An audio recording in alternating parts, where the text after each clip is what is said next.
January 20th, 1993. A cold winter day in the nation's capital, and the dawn of a new presidential administration.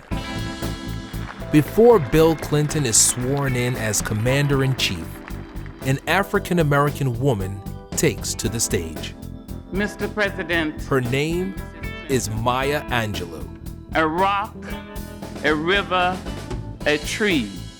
This is the first time in more than 30 years that a poet has performed at an inauguration, and the event introduces her poetry to a whole new generation.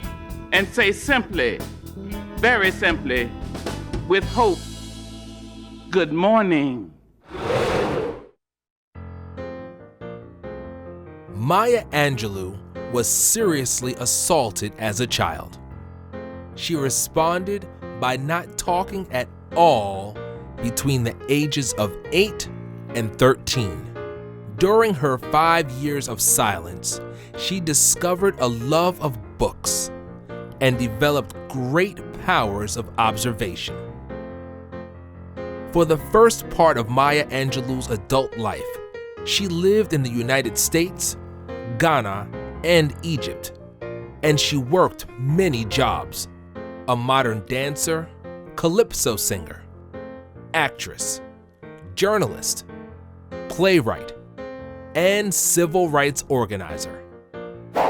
She moved to New York City in 1959, where she met Martin Luther King Jr., and he inspired her to set up fundraisers and organize events for the Southern Christian Leadership Conference. She also became friends with controversial activist Malcolm X, and she helped him fight for the rights of African Americans in the United States.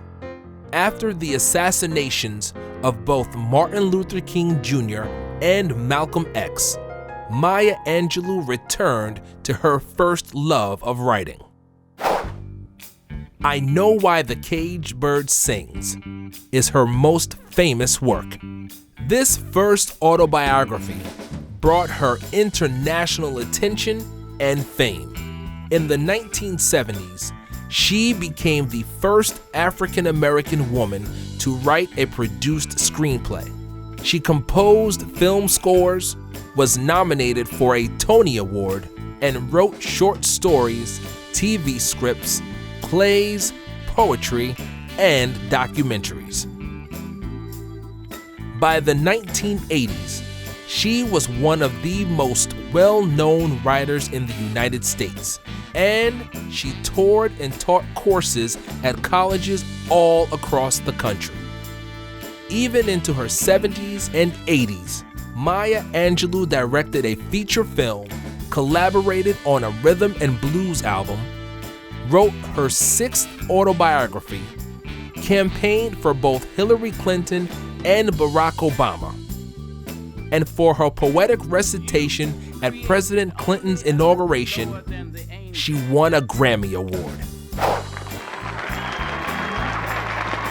Maya Angelou's career spanned more than 50 years. She was involved in some of the most noteworthy events in modern history, and she used her voice to change the way society views African Americans and women.